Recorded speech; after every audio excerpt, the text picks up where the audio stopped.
Hey there, welcome back to High Infidelity, the best channel for cheating stories. Like and subscribe to channel for more spicy stories. Now, let's get into today's story video. Fresh out of a breakup and feeling numb. Hello everyone, after my almost 2-year relationship ended yesterday, I decided to join Reddit. It hurts because I wasn't expecting it, especially after all the effort I've put into being a better spouse. My ex went back and forth between breaking up and passionately telling me how much she loves me and wants us to work out yesterday. Just to give her some space since she's unsure and needs to find out how she's failing our relationship. I won't pretend to be flawless. I've made my fair share of errors in the past. However, not only did I accept responsibility, but I also moved heaven and earth to make things better. So, at this point, I'm feeling dejected and heartbroken as a person because even when I'm at my best, I'm told it's not enough. I told my ex that I would keep the door open for us, but that I needed time apart to focus on myself, and to only contact me if she is confident I'm the man she wants to be with. Then I walked away. But I'm numb and too numb. Just like a zombie. There are times when I cry, but right now I'm absolutely numb and lost, with no clue how to cope or deal with this. I intended to propose to her in the coming months. I, too, had a date planned. My life seemed to have been flipped upside down. Is there any advice you can provide me on how to properly care for myself at this time? First update. I just went through a split due to infidelity. This was found on our anniversary, which was the day I had intended to propose. It's only been a week, but I've been on an emotional roller coaster. Was deeply in love with my ex, and as much as I want to be with her, I recognized that I would spend the rest of my life feeling suspicious and uneasy, unable to offer her or myself the love we deserve.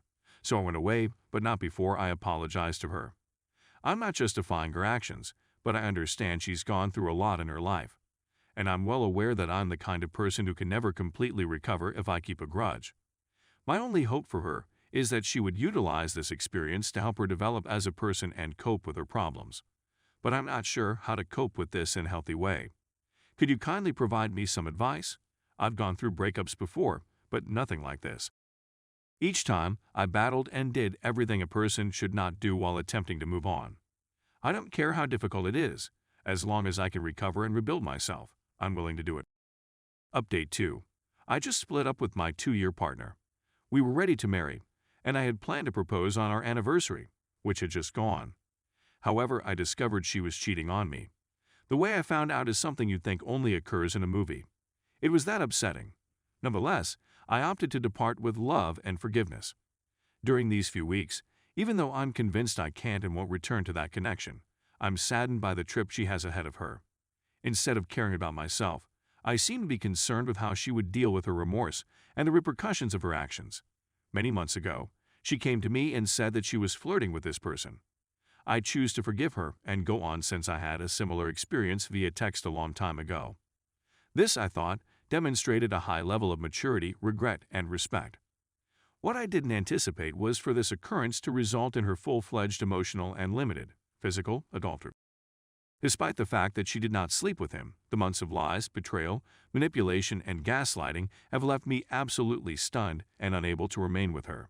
But here I am, worrying about her and the pain she may be through. Do I truly lack this much self-esteem or self-worth to feel sorry for someone who has done this to me? Update 3. I'd want to hear your thoughts. My long-term boyfriend and I just divorced. We were planning to marry, and I was getting ready to pop the question. This is what occurred. She had a male buddy who was obviously interested in her. When she came to me, she said she had been enjoying his text approaches and felt bad, so I urged her to separate herself from him. Under these circumstances, I gave her a chance.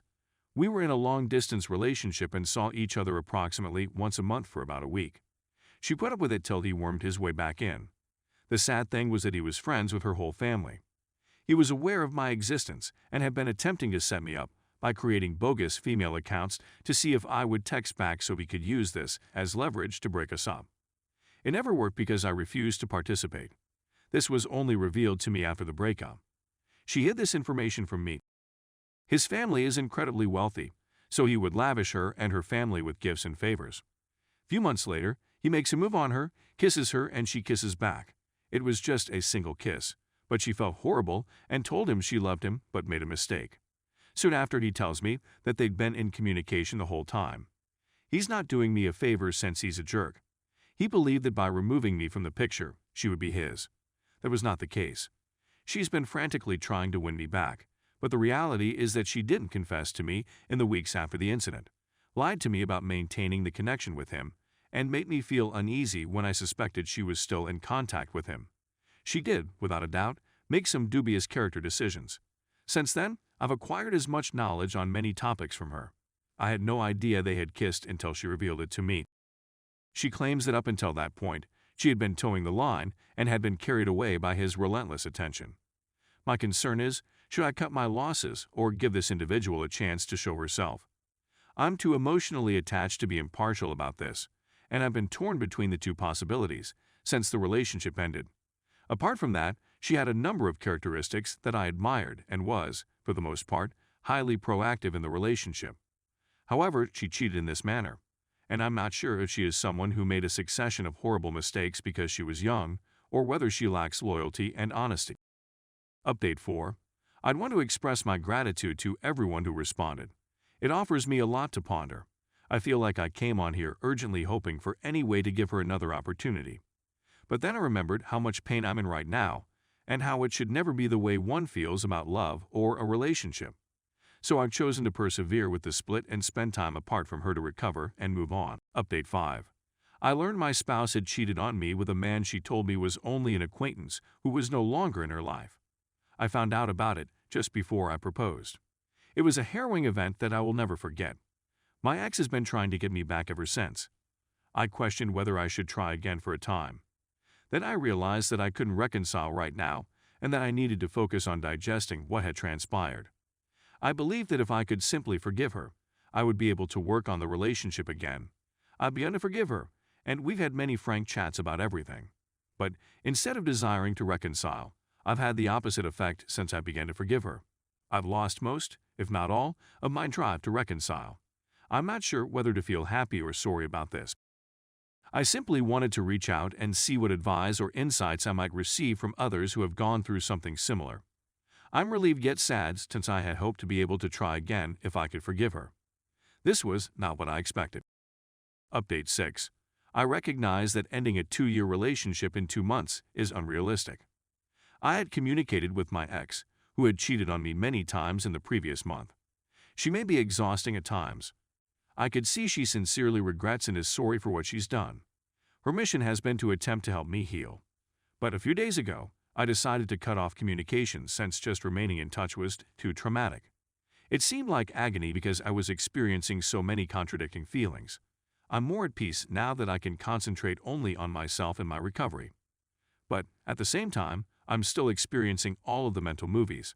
I'm also constantly saddened by the fact that someone I care deeply about stabbed me in the back to this extent. I've never been very adept at coping with prior trauma. Things that occurred to me as a youngster continue to have an impact on me now. As a result, I have an anxious attachment style and the capacity to attract codependent partners. My objective is to go through all of this and, in some ways, set myself free. Before I even consider going on, I want to recharge and be at peace. But is it natural for me to feel as though I can't bear the thought of being vulnerable with someone again?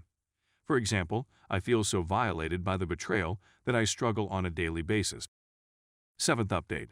My relationship ended around 3 months ago when I caught my lover cheating on me. It's safe to say that it was a terrible show. The way it transpired devastated me, and I felt like the majority of my relationship was a lie. I've gained a lot of great lessons that I hope will benefit someone else. Always go with your gut instinct. Don't dismiss red signs, particularly if others closest to you identify them in your spouse. Compare your partner's words to their actions. Make no justifications for them in your mind. If you're dating someone who is unhappy, don't make it your duty to make them happy. Don't attempt to repair someone else, and don't date someone who may be what you're looking for. They're either there or they're not. Don't be afraid of loneliness. It's not nearly as terrible as dating or marrying the wrong person for you. When you're being insulted or gaslighted, speak up for yourself. Do not disregard a partner's history of bad moral judgments or lack of integrity unless they have acknowledged their weaknesses and made an attempt to correct them. The most essential thing I've learned is to put my own pleasure and well-being first. There's nothing wrong with being picky about the people you let into your life and the kind of relationships you're ready to consider. I think that life occurs to you rather than to you. As a result, even though I am still in anguish as a result of what occurred, it has pushed me to confront my own weaknesses and demons. Aside from that, since I've been devoting a lot of time to self-development over the past several months, I've had to fully break relations with my unfaithful ex.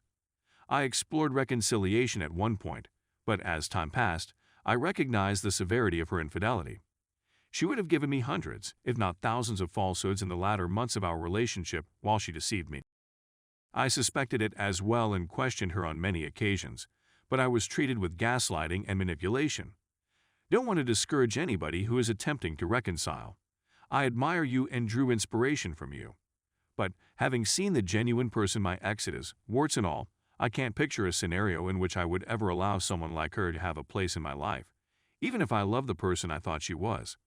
I've been looking for a way to experience relief after closing the chapter for a long time. It's not easy, but it feels right. I wish to cultivate a more intimate connection with myself until I am really happy and full of self-love. Maybe then I'll think about starting a new relationship. I hope you found this information useful. If you're going through anything similar, please accept my best wishes. Update 8. I'm embarrassed to have to publish this since I've been in such a good mood since breaking up with my ex. However, I awoke this morning to a text from my ex that reopened some of my wounds. For reference, we had been dating for 2 years and were set to marry. I discovered in a horrifying manner that she had cheated on me with her neighbor, whom she said was merely a friend and in whom she had no interest. I caught her after she refused to confess. In reality, she told me hundreds of falsehoods about her friendship that blossomed into an affair this year. I indicated that she and I kept in touch after D-Day. I was torn between entirely separating and reconciling. She added that a man she was acquainted with in college, let's call him Bob, has begun messaging her in the past 2 months, and that he's interested in her, but she isn't. I didn't think anything of it since I knew we were no longer together, and I trusted her when she claimed she wasn't interested in him or dating anybody. She just wanted me back and couldn't see herself with anybody else. When I closed the doors for reconciliation a week ago, I had addressed her earlier that day about moving on, and she told me that she had no desire in doing so and prefers to stay alone. I told her that was okay, and that I hoped she met someone nice and was happy in the future. We separated in a satisfactory manner, and that was the end of it. She contacts me today and expresses her sadness, loneliness, and distress. She misses me so badly that she went to a theme park with Bob and 4 of his other pals this weekend since he invited her, and she simply missed me a lot. This irritated and pained me greatly. Please correct me if I'm wrong or illogical in my thinking, but isn't this precisely what she did throughout our relationship? Why bring up this person and tell me you have no interest in him just to accept an invitation days later? She hoped that if I heard this, I'd think how much she must miss me to be with another man, but I saw it as yet another kind of betrayal. Is this feeling illogical or immature on my part? What's the point of telling me X when she's feeling Y? Why go create a circumstance that is so similar to what she did in our relationship that lead to its demise? 9th update. It had been a long time since I made the intentional choice not to reconcile, and having that degree of closure was beneficial overall. The drama is over and I'm back in a more regular place. Days are more predictable, and I feel like I'm regaining control of my life. Dare I admit that there are certain days when I'm truly very happy. I'll be singing along to music again, working hard, and looking for pleasant interactions with others around me. On the other hand, there are days when I am abruptly overcome with sensations of agony. Even when I'm having a wonderful day, I think about my ex and what occurred. But it won't take over my day or my feelings. It's on terrible days that I struggle the most with events that have occurred. In my instance, my ex not only cheated on me, but she also lied to me for months and gaslighted me.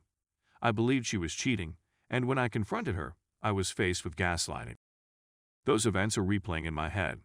I find myself wishing I had handled the situation differently, that I had left sooner, that I could have pushed Abbott harder and been harsher at the time.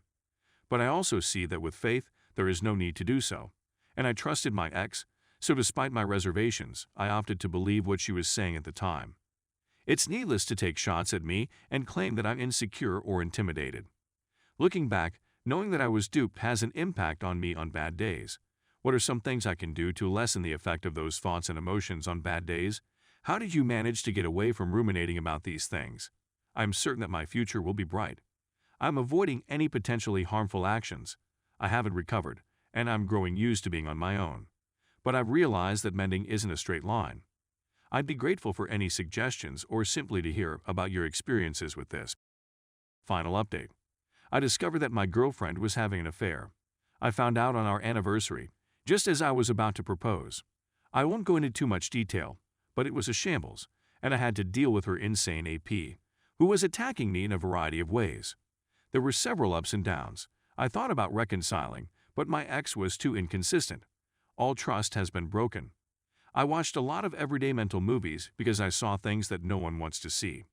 I had so many unanswered questions that I felt like I had squandered so much time, effort, and money. And to top it all off, the pain of betrayal impacted my emotions on a daily basis. However, I was ultimately able to break free. I took the choice not to reconcile, and for the first month or two, I was met with opposition from myself. Fears and anxieties would have an impact on me. It was very terrible to go away while being so deceived. But I'm happy to report that after more time, a lot of effort on my end to heal emotionally and confront everything, surrendering to reality, and letting go of the chapter, I'm feeling much better. I am a firm believer in the idea that life occurs to you rather than to you. Because of how pleased I feel on certain days, I'm even more sure of this these days. It isn't ideal. As you are all aware, you are still dealing with certain ideas and feelings, but I'm not tied to what occurred anymore. I don't think of myself as a betrayed partner or anything. I've moved on from that whole relationship and era of my life. So now I'm simply constructing a new self. I'm just me, a work in progress. And I have to admit, it feels fantastic. I'm feeling the most at ease I've felt in a long time. I pray on a regular basis. I exercise on a daily basis. I eat clean. I spend a lot of time with myself, focusing on my emotions and thoughts. I read self-help books on a daily basis. I cut out a lot of toxic people from my life and strengthen my relationships with those who make me feel good. I work with enthusiasm, I have goals, and I do things that I enjoy. This is the most balanced my life has looked in a long time, yet I've had to endure a lot to get here. It was not easy, but was very powerful because I regained control of my life. I did not go back, I did not engage in vices, I did not push anything, I did not flee the trauma, and I stopped categorizing myself based on the behavior of others. The road ahead is still long, but if this is any indication of what's to come, I'm really optimistic about the future. You have to put an end to the infidelity videos, ongoing pain shopping, and ruminating at some time. That was preventing me from embracing the conclusion of a chapter in my life. It may take you a half year, as it did for me, or it could take you several years, but you'll get there, whether via reconciliation or not. But you must do what is tough, but necessary for your soul, future, mental health, and happiness. I hope this provides you some solace and hope. Stay strong and please accept my best wishes. Thank you for taking the time to read my story.